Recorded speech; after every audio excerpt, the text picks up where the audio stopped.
जिनमें चंद्रमा की सतह पर बड़े बड़े गड्ढे दिखाई दिए थे। लेकिन इस बार लैंडर विक्रम ने चंद्रमा के फार साइड यानी उस हिस्से की तस्वीरें भेजी जो कभी पृथ्वी की तरफ से नहीं दिखता। इसरो ने ट्वीट कर चांद के उस हिस्से की तस्वीरें जारी की जो हम खुली आंखों से कभी नहीं देख सकते। जो तस्वीरें जारी की गई उनमें चांद की सतह पर भयानक गड्ढे दिखाई दिए। एक तस्वीर में चांद की सतह ऊबड़ खाबड़ दिखी, जबकि एक तस्वीर में वहां लंबा मैदान दिखाई दिया। ये तस्वीरें लैंडर में लगे LHDAC यानी lander hazard detection and avoidance camera से ली गई। ये कैमरा खासतौर से इसी काम के लिए बनाया गया है कि कैसे लैंडर को सुरक्षित चांद की सतह पर उतारा जाए। मतलब ये कैमरा लैंडर को उतरने के वक्त चांद की सतह पर मौजूद खतरों से बचाएगा।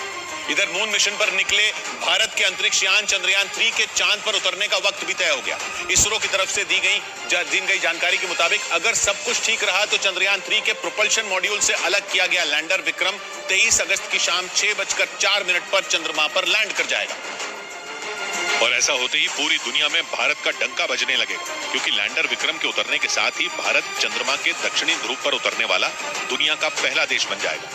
इसरो के मुताबिक चंद्रयान 3 इस वक्त चांद से सिर्फ 25 किलोमीटर की दूरी पर चक्कर लगा रहा है और सब कुछ ठीक रहा तो वो 23 अगस्त की शाम को 6:04 पर चांद की सतह पर सॉफ्ट लैंडिंग करेगा। मतलब चंद्रमा के साउथ पोल पर लैंडर के उतरने का समय तय हो गया।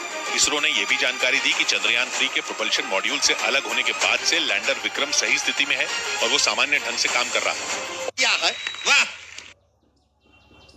वो लगभग 17 मिनट और 21 सेकंड। चांद की सतह अभी कितनी दूर है? सिर्फ 7.5 किलोमीटर दूर रह जाएगी।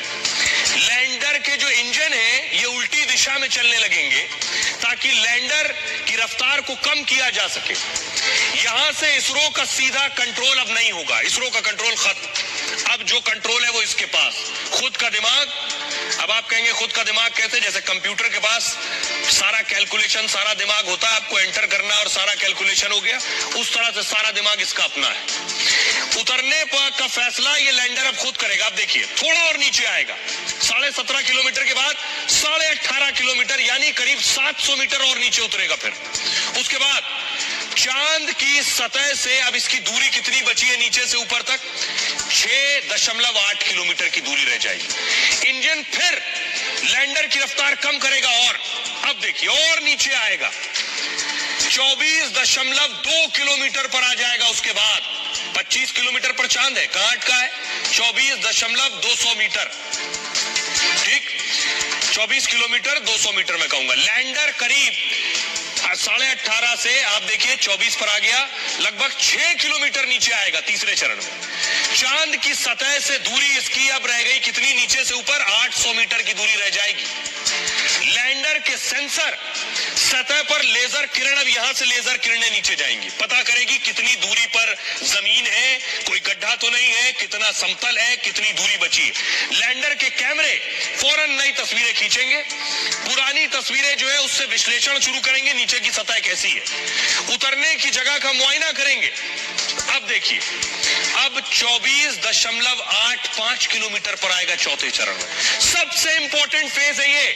दूरी कितनी बची है नीचे से?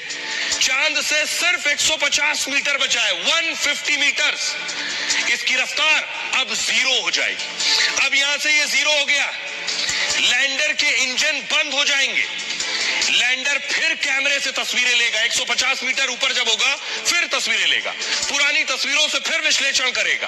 कैमरा अब किस मोड में आएगा? गो नो गो। ये टेस्ट करेगा गो नो गो, मतलब गो मतलब उतरना है, तब 73 सेकेंड में चंद्रयान उतर जाएगा। नो अगर सिग्नल हुआ, नो मतलब पास में दूसरी जगह खोजेगा, 150 मीटर पर शिफ्ट होगा, तब लैंडिंग की जाएगी इसकी और ये चौथे चरण के बाद लैंडिंग होगी। अब ये 25 किलोमीटर का जो सफर है ये सांसें रोक देने वाला होगा, दिल की धड़कनें रोक देने वाला होगा, ऐसा होगा ये। अब मैं आपको सुनाने जा रहा हूं, सुनिए जरा। बच्चों को चंद्रयान पढ़ा और बता रहे हैं, देखिए जरा। 23 तारीख को चंद्रयान 3 जो है वो जो 2019 में छोड़ा गया था, जो चांद पर पहुंचने के बाद नष्ट हो गया या क्रैश हो गया, आप कह